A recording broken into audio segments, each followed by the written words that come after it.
porque sé de la valía del libro y además que nos lo hemos presentado con esas variantes que te dije al inicio, ¿no? Con esos vamos a jugar a dos colores, por ejemplo, el libro está impreso a dos colores en dos tiempos, en dos circunstancias distintas, en dos escenarios, y cada uno de ellos adquiere un color y una forma de presentación, ilustrada bellamente por Stalin Alba, que es el que siempre nos acompaña, el que también ilustró Los Principitos.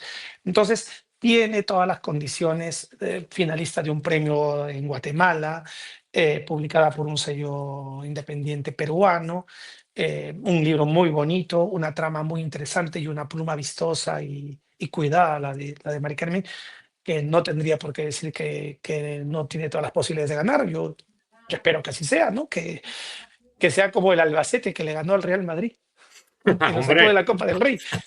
a ver, estas cosas tienen que ser así. Los pequeños, bueno, los pequeños, entiéndeme, los que somos del Cádiz también tenemos que soñar con que algún día estaremos ahí. Estuvimos en los cuartos de final de la Copa del Rey también, hemos estado en primera muchos años. Es decir, ahí tenemos que saber competir y también tenemos que saber ganar. Y estoy seguro que Mari Carmen González, amiga mía y compañera, yo le mando desde aquí pues toda mi energía positiva para ese certamen y para esa finalísima y bueno, que vaya todo bien porque Altazor tiene mucho que decir y lo está diciendo ya, de hecho, Willy. Pues bueno, sí. Ojalá que la magia del mágico González nos acompañe aquí para hacer un gol olímpico. Así que sí sea, que así sea. Y yo me pregunto, ¿en qué momento supiste tú que Altazor ya no era un experimento, sino un proyecto a largo plazo? Bueno, todo empezó como un juego, con una revista que publicamos con amigos acá en el puerto de Santa María. Recuerdo la primera edición fue en fotocopia, maquetada en WordPerfect, impresa así en hojas y luego montada y fotocopiada. Y ya a partir de la segunda entramos en imprenta y obviamente las últimas fueron más bonitas. Y ahí empezó todo, ¿no? Todo empezó como una revista que unía la propuesta que se hacía en América con la propuesta que se hacía en Europa, en este caso Perú y en este caso España, concretamente el puerto de Santa María. Y recordar también los inicios, porque eso se parece mucho a lo que hizo Vicente Huidobro cuando creó una revista literaria en su época que estuvo en Francia y conjuntamente con gente, o sea, él chileno con gente francesa, pues era un símil y también un homenaje el llamarla así, ¿no? Altazor. Eh, y de ahí terminamos formando una asociación cultural con el mismo nombre, Altazor, y de ahí empezamos a editar. Y los primeros libros que se editaron fueron aquí en España. No recuerdo si fueron 15 o 14 libros publicados acá en España, hasta que yo retorno al Perú y bueno, empieza uno tras otro el bombardeo de literatura. Empezó como una colección, como una editorial a la que no quieren publicar los sellos por los temas y con temas un poco temas iconoclastas, temas vanguardistas. El primer libro que publicamos, Ajo, de Jonathan Bicicresi, un escritor marginal, eh, un escritor narcisista, un escritor que le habían catalogado en un diagnóstico con algo de esquizofrenia. Y luego pasamos al siguiente libro, que era mi publicación de mis antipoemas. Luego mis libros de relatos eróticos. De ahí sacamos a una persona que se estaba quitando de la adicción a la heroína, luego a un músico, luego a un dramaturgo, en fin, pero nosotros nos movíamos en esos escenarios, ¿no? Pero cuando yo me regresé al Perú y empecé a ver cómo podíamos encaminar la editorial, tiré en ese momento por algo más popular y tiré por lo que es la literatura regional por diversas regiones del Perú. Empecé a crear bibliotecas regionales. Saqué la biblioteca Ancashina, la biblioteca Yacuchana, la biblioteca Liberteña, Piurana y la biblioteca del Callao. Y también antologías, ¿no? O sea, biblioteca, cuando digo, me refiero a un mínimo de diez volúmenes y un máximo de 20. En ese juego hicimos. Y sigo todavía soñando en que en algún momento pueda seguir publicando ese tipo de libros populares dirigidos así por regiones, ¿no? Faltan muchas regiones por hacer, pero bueno, todavía vamos a ver qué Bueno, pasa esperemos si es que me da vida. que ese sueño se cumpla y haya mucha vida por delante y muchas obras por publicar. Me pregunto yo, Willy, ¿qué tipo de libros decidiste tú desde un primer momento no publicar desde el inicio de Altazor, incluso aunque tuviesen una cabida comercial mayor? ¿Qué libros no tenían cabida en Altazor? Bueno, de momento no hemos sacado libros de autoayuda, por ejemplo. Esos libros no hemos sacado. Libros de corte político duro, tampoco. Tampoco he sacado libros de deporte, ni tampoco de cocina, pero no es que me haya planteado no hacerlo, ¿no? Lo que sí debía haber hecho, que eso es el tiempo dictará si fue un acierto o no, era un posicionamiento más al 100% del gusto de uno. O sea, lo que a mí 100% me gusta, ¿no? Es decir, enfocarme en este tipo de literatura con el que surgió Altazor. Y jamás por mi cabeza pasó sacar literatura infantil, sacar literatura juvenil. No, no pasó. Imagínate ahora es lo que más edito.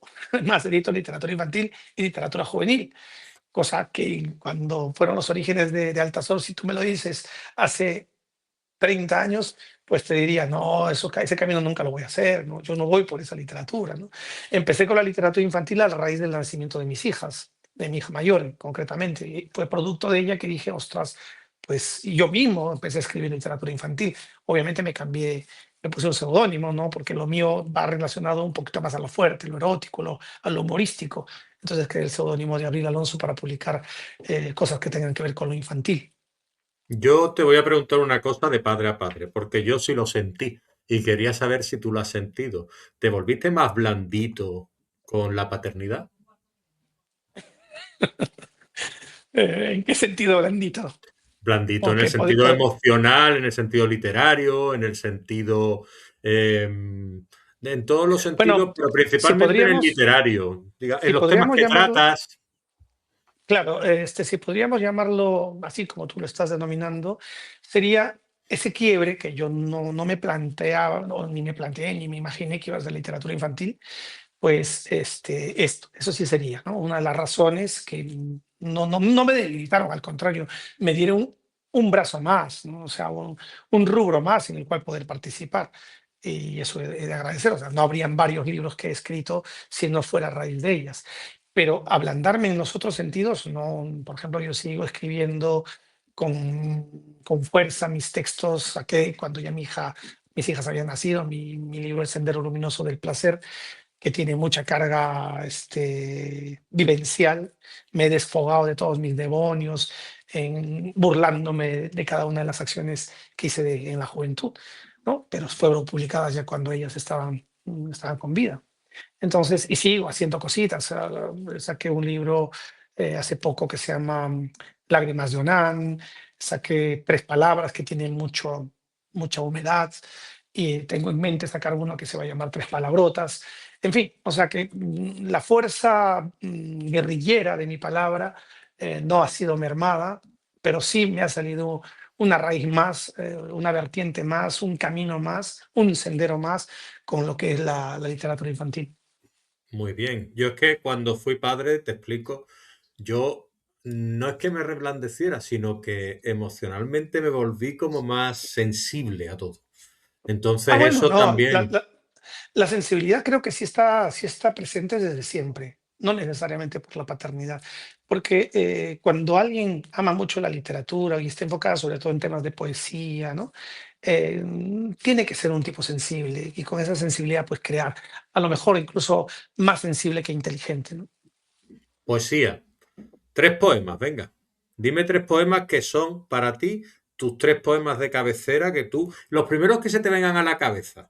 Es decir, dime Míos. tres poemas, no, no, tuyos, tú puedes decir tuyos, claro, por supuesto. Dime qué tres poemas tuyos se te vienen a la cabeza, primero a los que tenga especial aprecio por algún motivo y otros tres poemas ajenos que tú dijeras, esto es maravilloso, esto a mí me ha tocado y va a estar conmigo toda la vida. Bueno, tres míos de distintos cortes, ¿vale? Los que tú Tengo quieras. uno que lo escribí, que se titula Ronquidos, y haciendo el símil como si yo fuera gente andina de Ayacucho, con esa forma coloquial de expresarse, ¿no? Obviamente te lo voy a decir una cosa cortita, no el poema entero, ¿no? Pero dice así: mas mejor te digo lo que pienso yo sin ojos. Tú casa tienes, tú chacra tienes, tú poesía, tú solito fortuna has hecho, con sudor de pecho dices, con fuerza de hecho lo dices. Ese es un poema que tiene que ver con una connotación social de gente que se ha retirado de Ayacucho y ha emigrado, y luego al volver como que desconoce sus raíces, y ya incluso se cambia el apellido, era Quispe y vuelve como Quimper. En fin, es una Pero me crítica lo a ese. interpretas, es decir, yo habría sido incapaz de interpretarlo de la manera en la que lo has hecho. Es decir, ahí están tus raíces también y se nota. Ah, mira.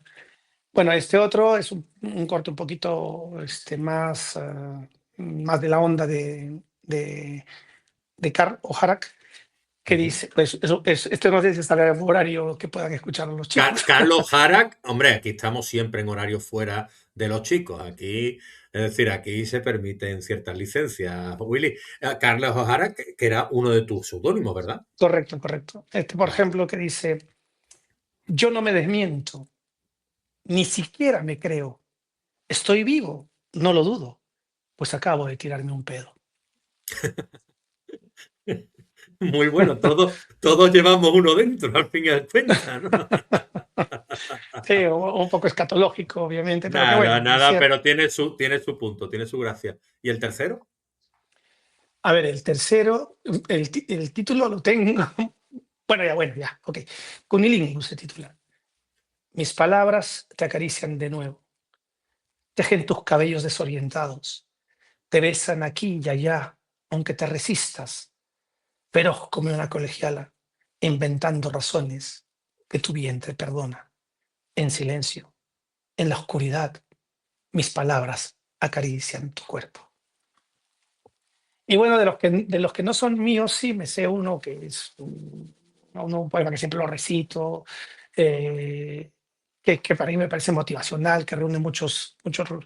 eh, lo- la historia viene cuando empezamos a asistir con el grupo de amigos de la revista Altazor a un encuentro en homenaje a Rafael Alberti.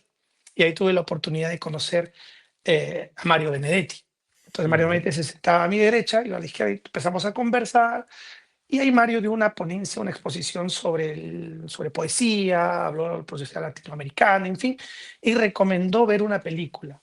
Y nos dijo, tienen que ver una película que es Poema de inicio a fin, El lado oscuro del corazón. En esa época, pues no había CDs, DVDs, no había lo que hay ahora, eran los VHS y tenías que irlos a ujú, alquilar a ujú. los puestos donde los daban. Entonces, lo primero que hice yo, vamos a recorrerlos para alquilar esa película y verla, ¿no? Con mis amigos. Fuimos a cada uno de los sitios, no recuerdo cómo se llamaban, donde alquilaban los VHS. ¿Videotecas? Videoclub, videoclub. Aquí en Videoclubs, España videoclub. eran videoclub. No, no, no, Pero vamos, estaba, que tú has estaba en alquilado España. como yo Betamax también. Es decir, También en hasta mi que época, empezaron claro. a entrar VHS poco a poco y se los fueron retirando todos. Sí, bueno, entonces fuimos a recorrer, creo que eran 3 o 4 los que había en el puerto Santa María. El primero no lo tenía, el segundo tampoco, el tercero tampoco, y en el cuarto ya casi fuimos con la moral por los suelos y teníamos que buscar, porque eso no había ni ordenadores para que te ayude. Bueno, empezamos a buscar y yo encuentro la película. ¡Ostras, aquí está el lado oscuro del corazón! Entonces hicieron una pequeña fiesta, ¿no? Y le digo, quiero alquilar esa película. Y la señorita tenía un registro, un papelito de cada una de sus películas y me dice, ¿de verdad quiere alquilarla? Llevo con esa película 3 años, 4 años, se lleva un montón de tiempo con la película y nadie la había alquilado. Entonces le digo, ¿para qué la vas a tener? Porque ya no me la vendes. Y me dijo, hombre, claro, te la vendo. No recuerdo si me la vendió a 1000 pesetas o un poquito menos, pero bueno, yo le pagué Se y alquilaba por aquellos entonces a 300 pesetas y el me la miércoles vendió, estaban, me la vendió a y 1000 el entonces. miércoles eran dos películas a 300 pesetas. Te la vendió Pues por nada, 1000. pues me la vendió por 1000 y me fui y desde entonces se convirtió en una de las películas que he visto pues muchas veces. He invitado a escritores a verla en conjunto, nos hemos tomado unos grandes vinos con las películas, en fin, esa es una. Y la película empieza con un poema de Oliverio Girondo y el poema empieza así. Me importa un pito que tengas los senos como magnolias o como pasas de higo, un cutis de durazno o de papel de lija. Le doy una importancia igual a cero al hecho de que amanezcas con un aliento afrodisíaco o con un aliento insecticida. Soy perfectamente capaz de soportar una nariz que ganaría el primer premio en una exposición de zanahorias. Por eso sí, que en esto soy irreductible. No te permito bajo ningún concepto que no sepas volar. Si no sabes volar, pierdes el tiempo conmigo. Qué bueno, qué bueno. ¿Y qué tenía esa película para recorrer 4 videoclubs hasta encontrarla, Willy? Era la recomendación de Mario Benedetti, que nos dijo que la película Ajá. era poesía de inicio a fin. Y es así, el Y lo era, protagonista ¿no? es sí, Darío Grandinetti, que tiene esa esa forma de actuar y de sentir y de vivir la poesía, no solamente en la escritura, sino como parte de su vida. Es decir, tú ves la película y ves ahí a un poeta, ves lo que realmente. Entonces, cuando vimos esa película, yo me acuerdo con los amigos nos quedamos mirando y nos calificamos, ¿realmente somos poetas nosotros? ¿O simplemente escribimos poesía?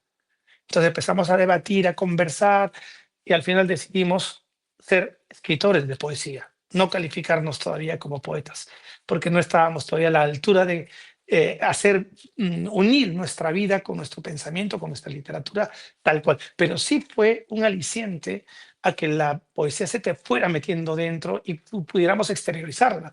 Tal es así que cuando íbamos a los recitales poéticos, nosotros, por ejemplo, íbamos a un restaurante, bueno, los recitales estaba bien que recitaras poesía, pero nos íbamos a los bares y de un momento a otro había un silencio y ¡pum! Empezábamos a recitar los poemas y parecíamos unos locos, en las calles, en los supermercados, tal cual el personaje.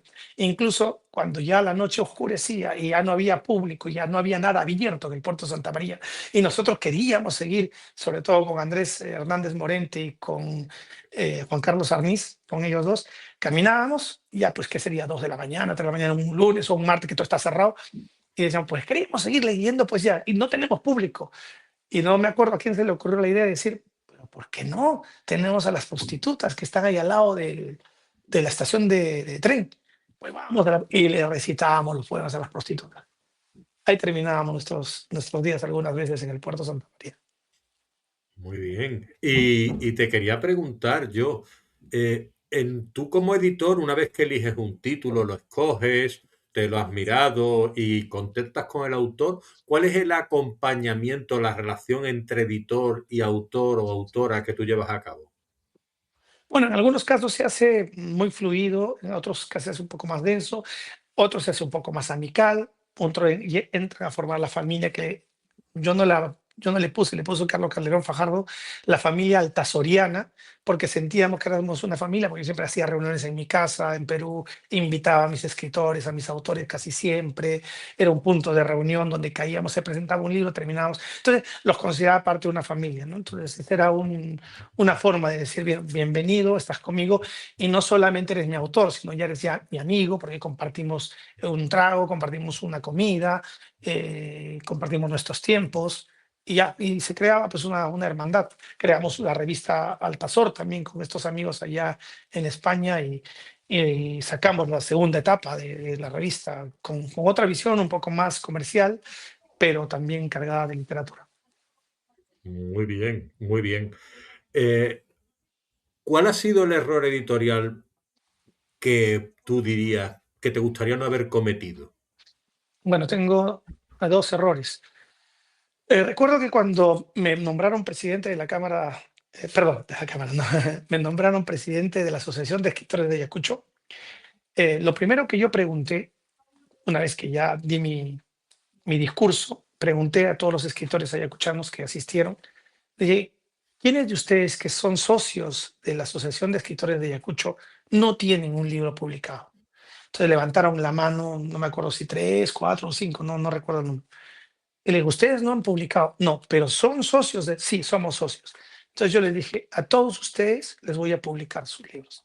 Entréguenmelos y se los publicaré. Y obviamente uno de esos libros que llegó a mi poder y que tuve que publicarlo, no tenía pies ni cabeza.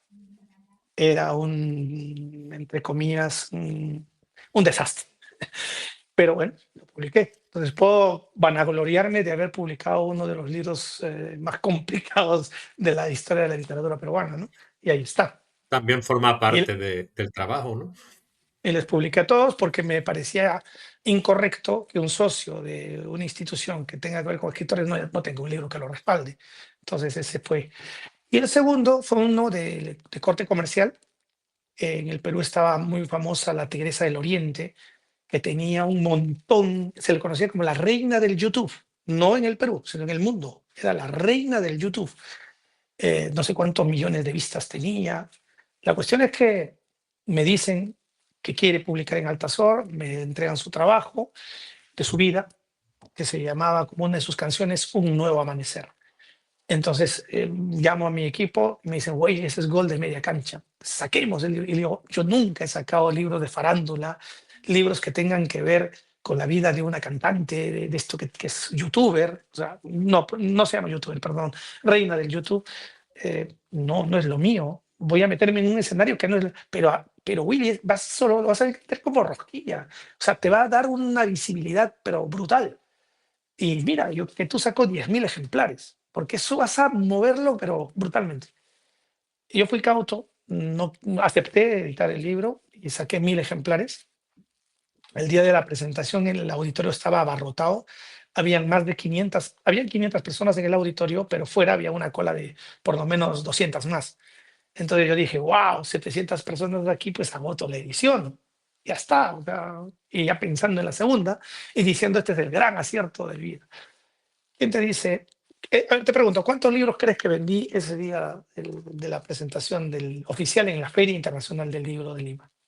Hombre, haciendo cálculos, pues si 500 más 200 personas, hombre, yo calculo, ahora que me has contado la historia, tendría que tirar por abajo, pero debería más de 700 seguro, siendo honesto. Vendí un ejemplar. Y Eso cómo entonces, puede ser. es lo que nunca me enteré, nunca se supo.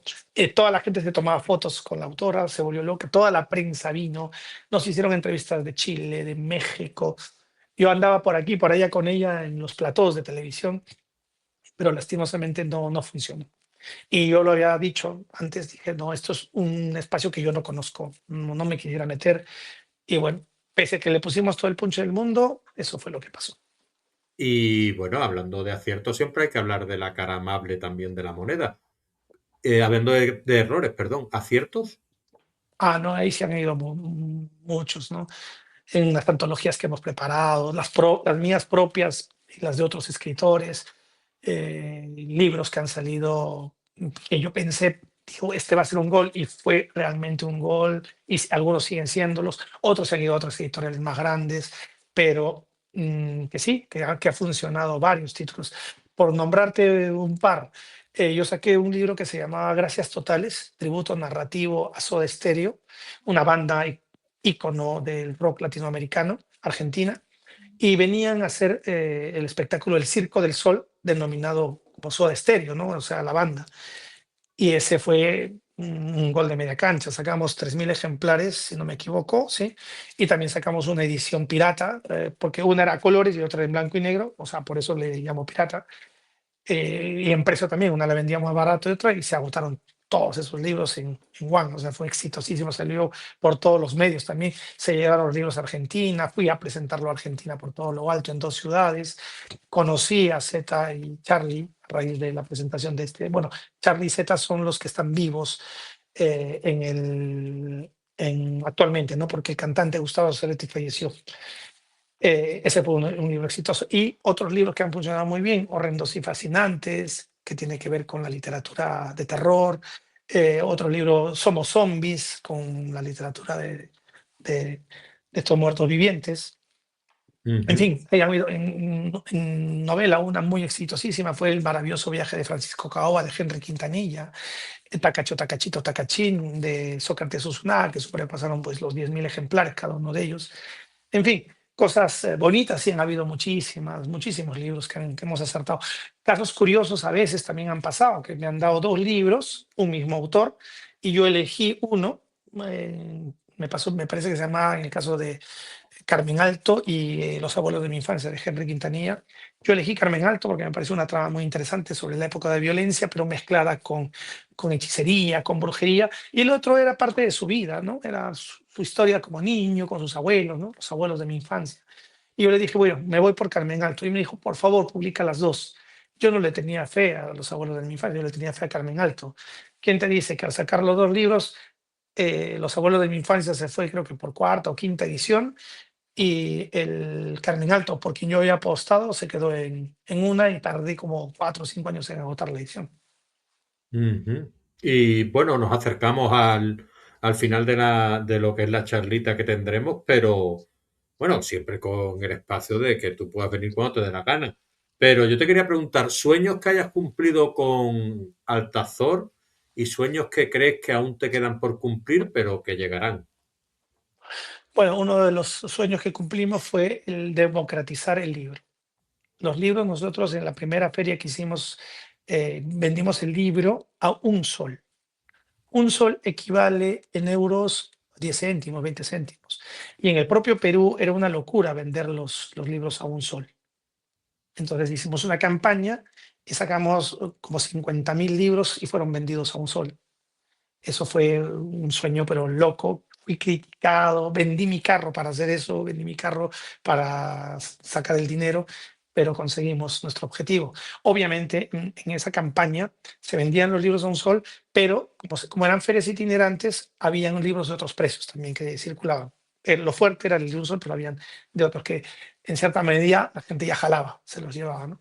Eso fue muy bonito. Luego, cuando hicimos en la época de la pandemia, el book track, bueno, el libro del camión de los libros, que fue en formato retablo ayacuchano, que empezó a circular por distintas ciudades del Perú, llevando lectura y llevando literatura democratizada, libros baratos. Esa es otra cosa que siempre le tenía en la mente de hacerlo y lo conseguí. El otro es las bibliotecas regionales, que en parte está cumplido, pero en parte me queda mucho por recorrer. Son veintitantas regiones me queda. Entonces sería un sueño que todavía está pendiente de realizar con respecto a la edición de libros, ¿no? Eh, Otro cumplido, publicar Altazor, en el libro de Vicente Huidobro, que lo sé que no, Altazor o el viaje en paracaídas. Siempre dije, quiero tener ese libro en mi catálogo, pues, lo tengo, ¿no? Y algunos autores importantes del Perú que también dije, tengo que tenerlo, pues lo tuve. Y esas son las alegrías que uno puede tener. Y si me hablas de sueños más allá de este que hablé, bueno, siempre hay, ¿no? Yo creo que los proyectos editoriales son infinitos. En este que me metí, en el rubro de la música, sacando a Soda Stereo, tuvo su continuación con la banda Los Prisioneros, con la banda Héroes del Silencio. Ahora estoy con AC/DC, tengo Iron Maiden, tengo una banda española, Ángeles del Infierno. Y si hablamos de esas bandas nada más, serían pues una infinidad de bandas que uno podría hacer un tributo literario. Ahí nada más ya no te alcanza el tiempo, ¿no? Y esos sueños no se van a cumplir. Y también estos tributos no solamente ya a bandas, sino también a libros, ¿no? Como el caso del Principito con los Principitos. Tenemos un tributo que espero que salga a Alicia en el País de las Maravillas, al Mago de Oz. En fin, cosas que siempre van a estar y que seguirán viviendo en los sueños del editor. Como editorial peruana, ¿qué nicho habéis conseguido cubrir vosotros que tú te sientes orgulloso de haber cubierto en Perú? Un nicho importante que hemos cubierto y creo que somos la que más edita en el Perú es el cómic. Tengo a un pedazo de editor de cómic, que es Carlos González. Es muy exquisito, se toma su tiempo, publica solamente 4 libros al año, pero son de una exquisitez cada uno de ellos. Hemos ganado uno de los premios con él, ¿cómo se llama esto? De los premios de la revista más importante de circulación nacional, que es la revista Somos, el premio Luces, eh, con Tinieblas de Ultratumba, pero siempre. ¿Consideras el género, el cómic un género narrativo, un género literario? Sí, por supuesto. Un género que fusiona lo gráfico con lo narrativo. O sea, tiene una historia, tiene una dilación, un inicio, un nudo, un desenlace en muchos casos. Otra, donde también hay peso gráfico, pero la grafía, perdón, la imagen te transmite, te está contando una historia. Perfecto, porque hay veces que está ahí en el límite, ¿no? Que mucha gente lo considera, pero gracias al cómic y la novela gráfica, yo creo que está, digamos, lo así abanderándose mucho y está teniendo muchísimo éxito. Incluso se está llevando ya al cine y a las series. Sí, por supuesto. Mira, en el universo Marvel, ahí tienes un montón. Sin DC City, o sea, Comics, es decir, hay DC muchos. Comics también tiene un montón. Sí, sí, sí, sí, sí. Te quería preguntar las dos últimas preguntas. Sería una de ellas, la IA. ¿Tú qué consideras de la IA qué tiene por decir dentro de la literatura y qué no? Bueno, a mí, yo soy poco tecnológico, y ya lo habrás notado con todos los problemas que hemos tenido para poder trabajar. Yo todavía en esto soy medio neófito. Entiendo que hay que estar acorde con las nuevas herramientas para aprovecharlas. Un amigo que estuvo por aquí, por Andalucía, Miguel Ángel Vallejos Ameshima, dio una conferencia en la Universidad de Granada sobre esto, precisamente sobre la importancia de la IA y cómo utilizarla, cómo acercarlo a lo que tú quieres hacer, obviamente. Pero yo particularmente todavía tengo mis reparos, no lo uso como de repente se debía usar. Y cuando lo hemos usado a través de un tercero, sobre todo para temas de gráficas, de imágenes que ilustren un libro, la verdad que hemos tenido que rehacerlo y ha tenido que volver a dibujar un ilustrador o arreglar todo el desorden con el que se ha generado. Y para que me aporte, sí, para búsquedas, por ejemplo, mis hijas la usan mucho, a ver qué nos dice la IA, dónde podemos estar para conocer, para esto, lo otro. Igual, para una reseña, ¿qué libro me puede recomendar? Estoy buscando tal texto, o de repente una sinopsis que me pueda servir, pero creo que para la creación, como tal, muchos de el propio Vargas Llosa, pues tiraría de decir cómo van a hacer una novela con la IA, cómo vamos a leer este tipo de... Y los grandes músicos como Mozart, Beethoven, ¿qué dirían de las músicas que se componen? Aunque te gusten, aunque estén bien hechas, en fin.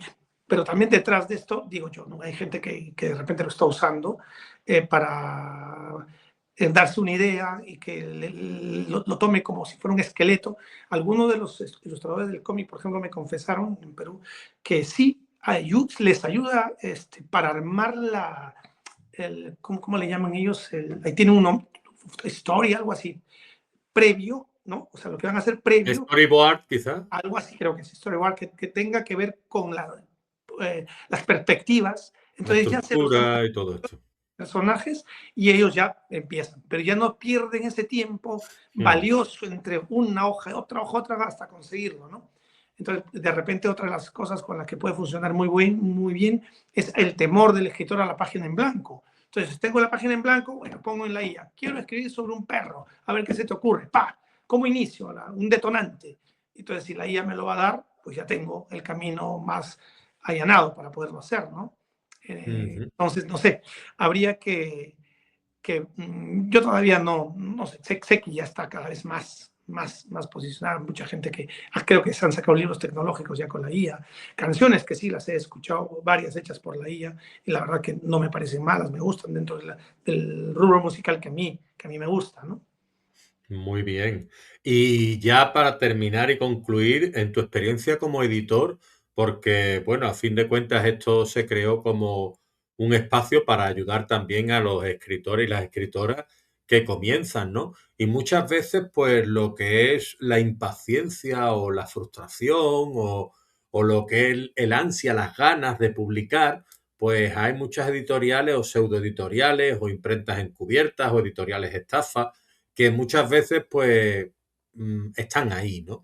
Tú, para fiarse de una editorial que sea real, ¿qué tú le dirías a un autor o una autora que te dice, oye, mira, Willy, estoy mandando o estoy pensando enviar a editoriales y estoy mirando en internet y tal para enviarla? ¿De cuál me puedo fiar? ¿De qué tipo de respuestas me puedo fiar? ¿De cuánto tiempo debería esperar yo el feedback de la editorial? Cuéntame un No, poquito. no sé, yo creo que un respaldo de una editorial es su catálogo, ¿no? O sea, esto es lo que yo hago. Aquí tienes mi carta de presentación, este es mi currículum vitae. Y estas cosas son estos eventos son donde yo participo, y esta es mi cantidad de títulos avalados. Y puedes coger cualquier libro de los míos, de las últimas ediciones, y revisar qué te parecen, qué historias hay, si están bien escritas, si están bien editadas, con buena corrección de estilo, en fin, con buena presentación. Eso está a la orden del día para que cada quien pueda. Para recomendar a quién sí y a quién no, no lo sé, eso ya es una cuestión más de quien lo busca, ¿no? Yo, como no busco Ujú. editorio, yo mismo estoy en este proceso, pues no podría Si alguna vez alguien me ha dicho, ¿a quién me recomiendas para poesía? Por ejemplo, ahí sí hay varias editoriales exclusivamente que hacen libros objeto de tapa dura para niños, que yo no los hago, pues sí sé de una editorial al cual puedes acudir. Eso sí. Lo que Ujú, sí me ha pasado es al revés, que me han recomendado amigos editores que no es su rubro y me los han mandado a mí. Y yo he editado varios libros recomendados por editores, que es algo ujú. simpático. Y otra cosa importante que también me gustaría poner sobre la mesa, sobre esta entrevista, es recuerdo que no me acuerdo quién me lo dijo, pero hablaban de mí como editor de editores. ¿Por qué? Porque dentro de mi catálogo tengo a varios escritores que después formaron sus editoriales propias, ¿no? Caso de Casimiro Ramírez, Ricardo Ayllón, entonces así como ellos hay varios en los cuales han publicado editores con Altazor. Muy bien, Willy. Pues bueno, yo te quería preguntar también que dónde podemos encontrar ese catálogo de Editorial Altazor, cómo nos podemos poner en contacto con la Editorial Altazor, cómo se pueden comprar vuestros libros y bueno, eso, que digámoslo así, tú nos digas dónde podemos, dónde estáis. Ahora que hay una compañía en el Perú que busca libros, que es con quien ya hemos iniciado este proceso para que pueda llegar a distintas partes de habla hispana, ¿no? Ahora que tengo yo un viaje previsto para Perú, pues ya se cerrará el convenio para que puedan encontrarlos a través de Buscalibros, que llega facilísimo y en poco tiempo a todas partes del hemisferio.